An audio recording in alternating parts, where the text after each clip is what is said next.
Hey everyone, welcome back to another Genshin weapon and artifact video. We're getting a new pair of artifact sets and a couple new weapons in the upcoming Luna 7 patch. One of the new weapons is Nicole's 5-star Catalyst, and the other is Lohan's 5-star Polearm. We're going to discuss what these weapons do, who can best use them, and who can situationally use them. As usual, additional info is down below, and captions are available if you need them. Without further ado, let's get started. The first artifact set is called Disenchantments in Deep Shadows. Its 2-piece effect grants an 18% attack bonus. The 4-piece effect will grant an 80% Superconduct bonus, and when attacking enemies affected by Superconduct, crit rate is increased by 16%. As a final note, the current description is hinting at a new blessing on the way to Snezhnaya. A lot of Cryo and Electro characters don't really care about dealing Superconduct damage, and the 18% attack and 16% crit rate bonuses aren't really enough to justify running this set over another. For example, Pale Flame for physical characters like Freminet and Eula are still going to be better for damage than the new set is. And while Cryo or Electro Elemental DPS characters like Lohan and Clorenne can technically use this in Superconduct teams, they also have better generalized sets. The crit rate is dependent on the enemy being affected by Superconduct, so you could technically run this on any DPS unit in a Superconduct team, but would you? And finally, for a meme build, you can give this set to a Cryo or Electro character, build full EM on them, and make them a Superconduct DPS. In its current state, the set isn't really something worth farming, but its current state is also incomplete. In a couple patches, we're basically getting Lunar Shield 2 Snezhnaya Boogaloo, and that means Superconduct is finally getting a buffed variant. Considering that Thundering Fury and Flower of Paradise Lost granted a 20% bonus to Lunar Charged and Lunar Bloom damage respectively, I think it's safe to say that the Super Duper Conduct bonus is also going to provide 20%. It's also safe to assume that the totally unknown Super Duper Conduct character is going to have a direct reaction damage type. Since the set provides attack, the direct damage will almost certainly be attack scaling, just like Lunar Charged. I also don't know if the artifact's going to provide anything else in terms of numbers besides a 20% Super Duper Conduct bonus. When Lunar Crystallize came out, Archaic Petra and Nighttime Whispers both got changes to accommodate the new reaction, but they didn't get bonuses that affected damage values, just additions to make it compatible. So it's really likely the numbers we currently see are what we're gonna get. Also, the start of a new version cycle usually involves yet another artifact set. So if we're getting a new bundle of special reactions, it's likely we're going to get an artifact set centered around that mechanic, and it might overpower the set we see here. So even when we get info on the totally unknown Super Duper Conduct character, we might want to wait on how the mechanic gets upgrades or changes when Snezhnaya officially releases. The next artifact in the domain is likely what players are going to be targeting instead. It's called Celestial Gift. Its 2-piece effect grants a 20% energy recharge bonus.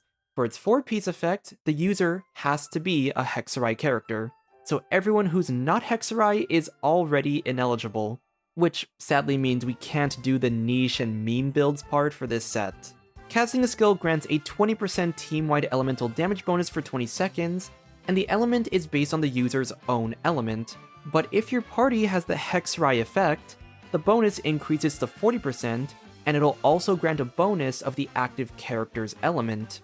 However, 40% is still the limit. It won't stack up to 80% if the active unit and the set user are the same element. This set is basically Cinder City, but with a different flavor. Unlike the Rising Winds set, which can maximize its value if the user is a Hexarai character, Celestial Gift is reliant on the user being Hexarai and the team being in Hexarai Secret Rite. While it can be used by any Hexarai character, including on-field DPSs, it's generally better on off-field supports, since it means the DPS can run Rising Winds, but also so they can activate the dual elemental bonus. So let's quickly go down that list. First up, we have Nicole. She's going to be an off-field attack buffer and support.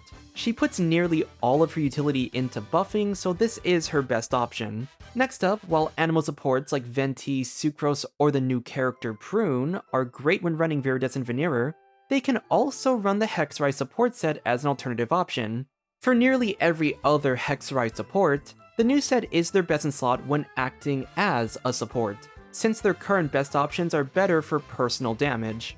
To quickly go down the list, Albedo's kit leans him to either run the Hex set or the Husk of Opulent Dream set.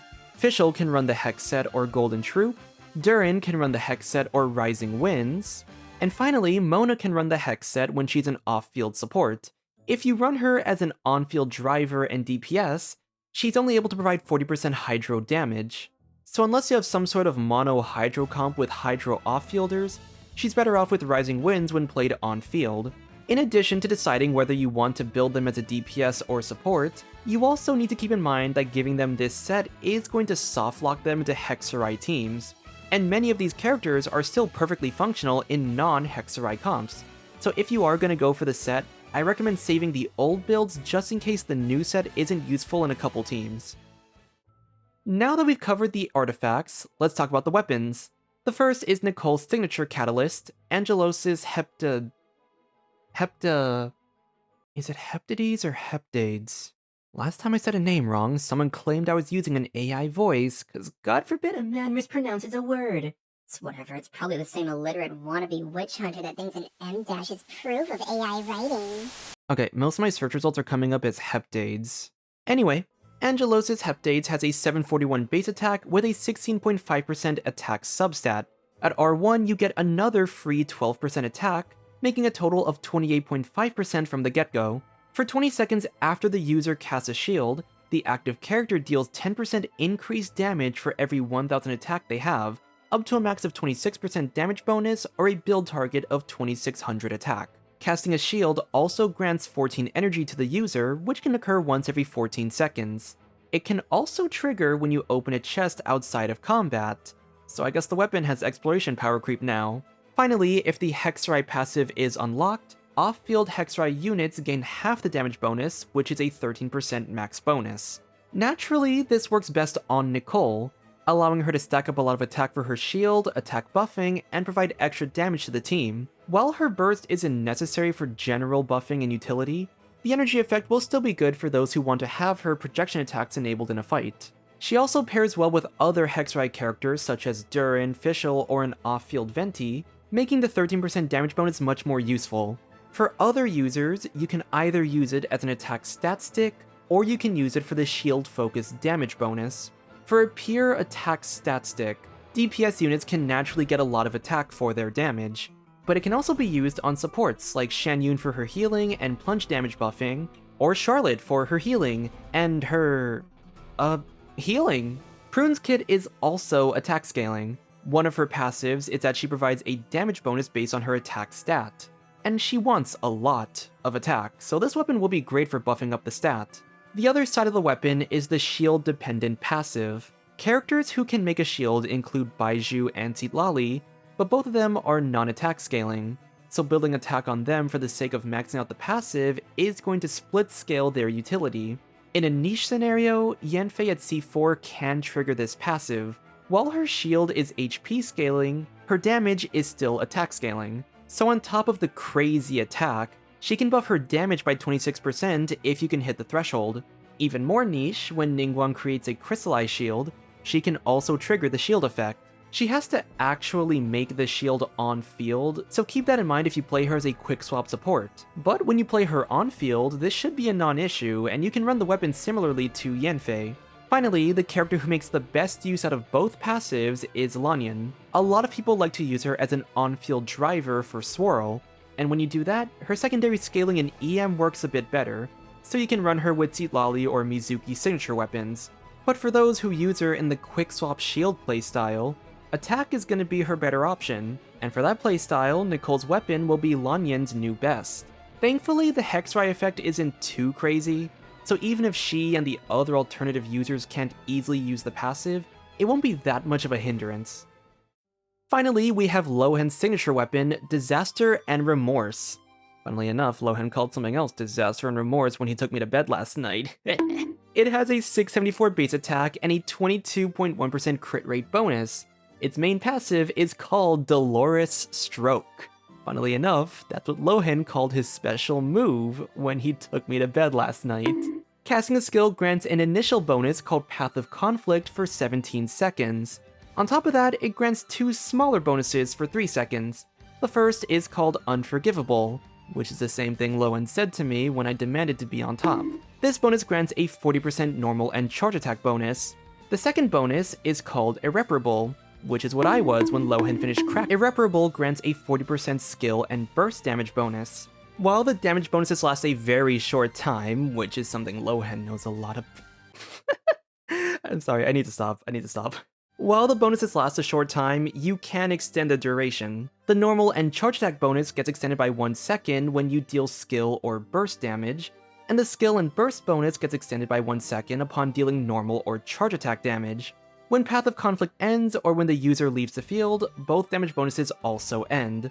Finally, the Hexfry effect is that both bonuses get increased by 75%, so the full damage bonus actually equals 70%.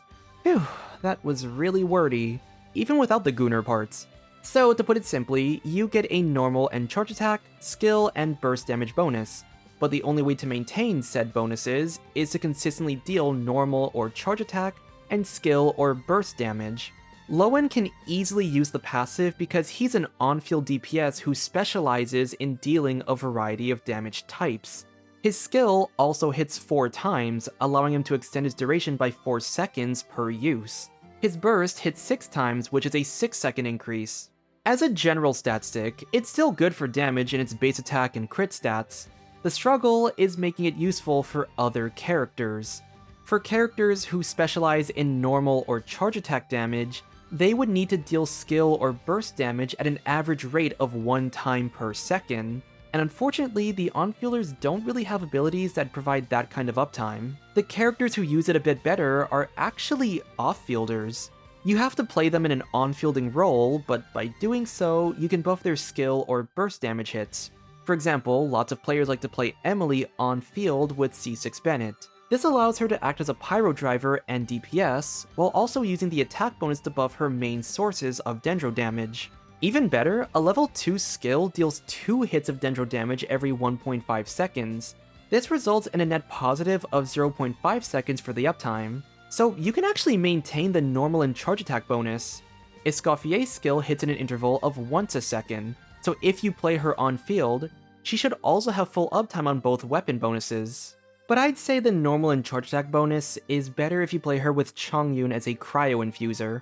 Xiangling's burst hits an enemy at a minimum rate of 1.2 to 1.3 seconds, so while you technically have a net negative uptime, you can still refresh it ever so slightly for that normal and charge attack buff. It's also worth noting that Xiangling on field with a C6 Bennett is a viable strategy at times, so normal and charge attacks can maintain her main source of burst damage. And finally, Rosaria has strong burst damage and can be played in an on-fielder role for the extra bonus uptime. But in summary, this weapon is still very niche. Its passive is only really good on Lowen, and your expected on-fielders have a hard time maintaining their needed bonus, so its viability is dependent on playing off-fielders in an on-fielding role. Alright, that's gonna do it for the video. If you enjoyed, consider leaving a like and subscribe to support the channel. Let me know in the comments which of the weapons and artifacts you're going for and who you're going to use it on. And if you're interested in stopping by my streams, I am planning to play a lot of the new story content when they come out in Luna 7, so keep an eye out for those. Thank you again for watching, and I will see you all next time. Bye!